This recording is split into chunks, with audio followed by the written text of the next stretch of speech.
For years, this hour and this music have meant to millions of Americans a welcome visit from two beloved personalities. In fact, through the seasons, Amos and Andy have become more than personalities. They are real people. On this occasion, we present Mr. Lennox R. Lohr, the president of the National Broadcasting Company, who will bring a special greeting to them. Mr. Lohr. On the eve of the 10th anniversary of the National Broadcasting Company, it is a pleasure to salute Amos and Andy, who for 7 years of that period have played a leading role in making our two networks famous. My early appreciation of this outstanding program was quickened into personal interest through association with Amos and Andy at a Century of Progress Chicago, where the Skyride Towers were dedicated to them.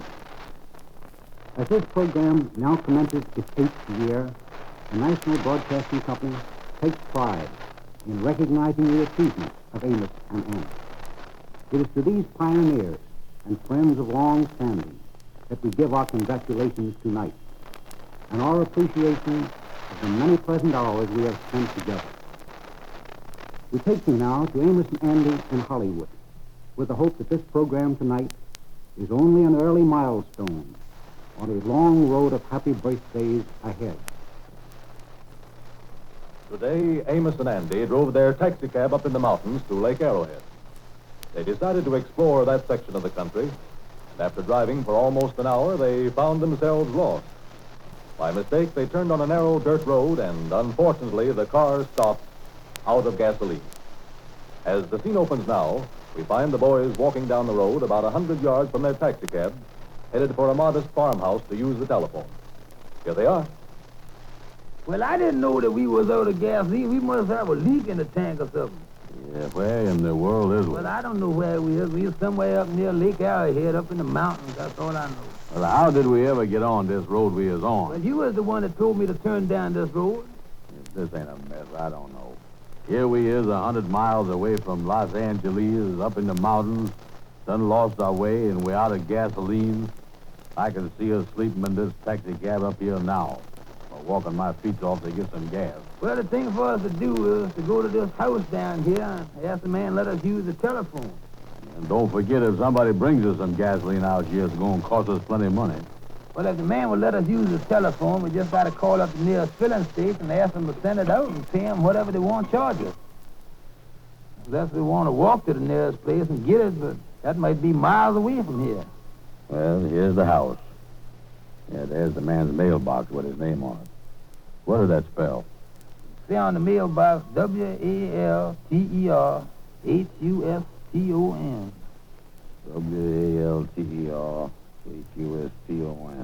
Yeah. Well, let's get on in there and ask them. Yeah, I guess it's all right if we go up to the front door, ain't it? Yeah, there's a lady over there working in the garden, see her? Yeah, well, come on, let's go up there. If he wants us to pay him for using the telephone, let's pay him. Yeah, well, go ahead, knock on the front door. Well, come on with me. Walk up on the porch with me, and don't start talking big enough now when you see him. Well, you do all the talking if you want. This thing of running out of gasoline this far from home here is bad. Yeah, well, wait a minute. I hear somebody coming. How do you do? How you do, sir? How you do, sir? Mister, could we use your telephone, please, sir? Well, I'm very sorry, but I don't have a telephone. Oh. Oh, you ain't got none, huh? No, is there anything wrong? Could I be of any assistance to you? Well, we got on this road out here in front of your house, and we run out of gasoline, and we was going to phone to the filling station or something.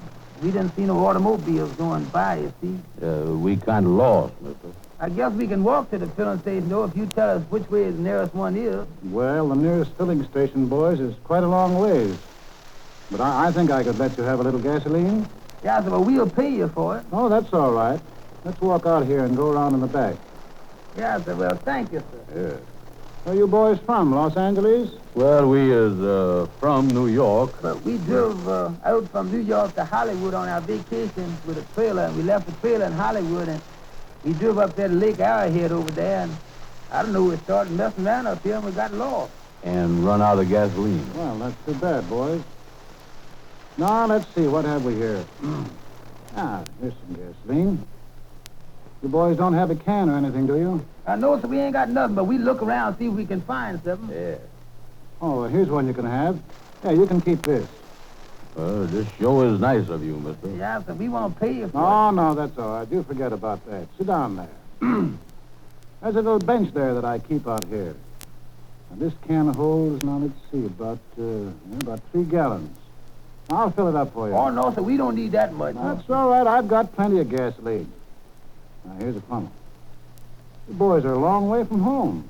Yes, sir. That's a bad feeling, too. How would you like to have a sandwich before you go? Well, no, thank you, sir. We just had something to eat a while ago.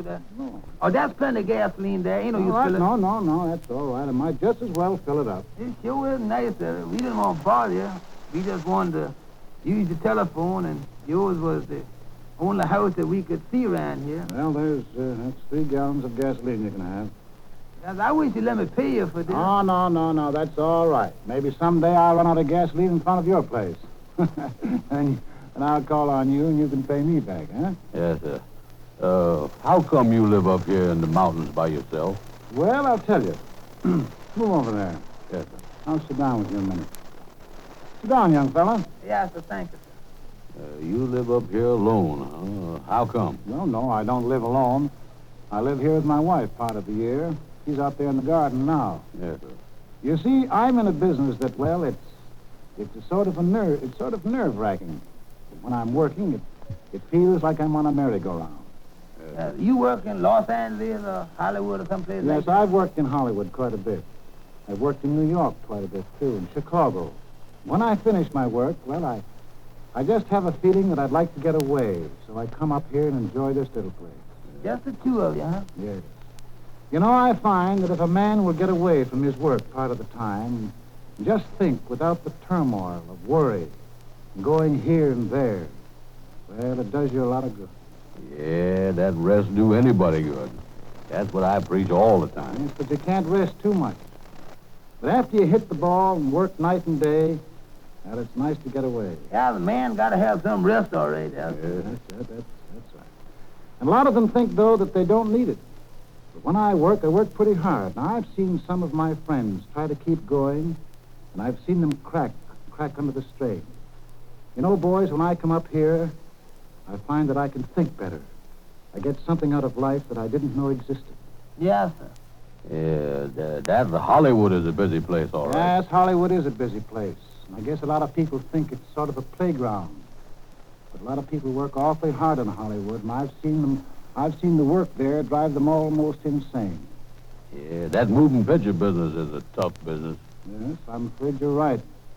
I guess when a man, some of them people down there, them actors and all that, in the moving picture business, or when they get on the stage or something, they is under a strain, then that is a strain. Well, you know, I don't know that there's any other business that takes up 24 hours of a man's time every day when he's working. But, boys, this little place up here, well, I think every man in his heart would like to come to such a place someday and spend some time. Of course, some people might not like the dead silence of the night or the quietness of the day, but I love it. Yes, sir, I love it. Yes, sir. Well, Mr., we'll get going now. You say I can have this can? All right, yes, keep that. Throw it away when you're finished with it. Well, we sure appreciate it. Yes, I wish you'd let us pay you for this. No. I've been paid by talking to you. I'm kind of glad you dropped in. Yes, sir. Well, we sure is lucky, all right. And before we go, I want to tell you how much we thank you for giving us the gasoline. It saved us a long walk, all right. All right, boys. Well, good luck to you. Yeah, good luck to you. Goodbye. Thank you very much. Yes, sir. Is we lucky? I say we is. You know, he's one of the nicest fellas I ever met in my life. His face kind of made you feel at home, didn't it? It sure did. Nice place they got you, too. Yeah, there's the mailbox. What'd that say on there again? WALTER HUSTON. Nice fella, wasn't he? He sure was. The character of Walter Houston was played by Mr. Walter Houston himself. Amos and Andy would like to extend their sincere appreciation for his kindness in appearing on the program tonight. On this, the first night of Amos and Andy's 8th year on the air for Pepsodent Products, the Pepsi Company wishes to express its gratitude and appreciation for the loyalty and fine showmanship of these two boys. May we, on behalf of you, the Amos and Andy audience, salute them with cordial good wishes for their continued success. And now, I know that Mr. Houston would be happy to say a few words to the Amos and Andy listeners at this time. Mr. Houston. Thank you. Friends, first I want to tell you that it has been a great pleasure for me to work with the two boys whom I have listened to for many years. Whenever the opportunity presents itself, I invariably listen to Amos and Andy. This is their anniversary, the starting of their 8th year on the network. I have read their biography. Many of you know this. But for the benefit of those who may not be familiar with the facts, here they are.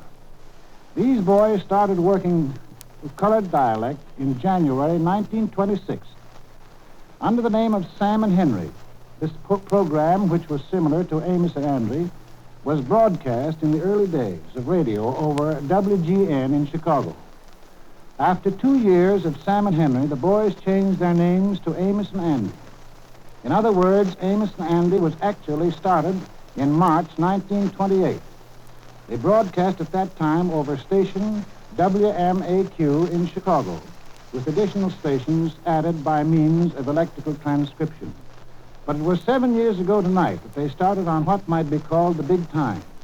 As you all know, they have established a record in radio broadcasting. They have received today many congratulatory messages from people in every walks of life. They deserve it. Tonight's episode, in which I had the pleasure of participating, was their 2,395th day of broadcasting. As you know, the boys broadcast twice each day.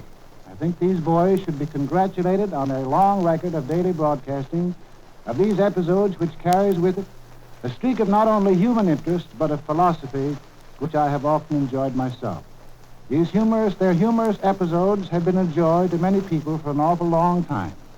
I congratulate these boys not only upon their ability to impersonate these characters, all of which they do themselves, but for writing this material each day. They are seated by me now, squirming in their chairs, and I'm going to ask them to say just a few words. It has been a pleasure to have had the opportunity of talking to you.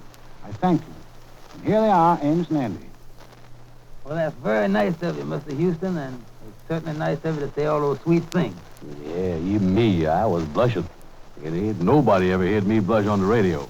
Well, our program is almost up. We just want to tell our listeners how grateful we are to have passed another milestone in radio broadcasting. We've been grateful to the cooperation we've received here in Hollywood. We want to thank Major Law for his kindness, the Pepsi Company for their nice message, Mr. Houston for his cordial greeting, and we want to tell you how grateful we are to you listeners who make these anniversaries possible.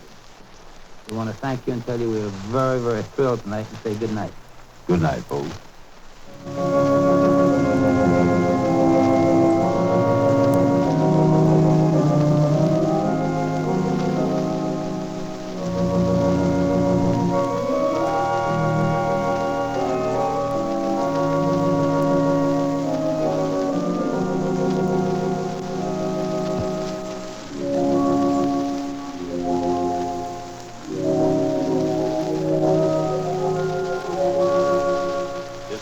Has come to you through the National Broadcasting Company.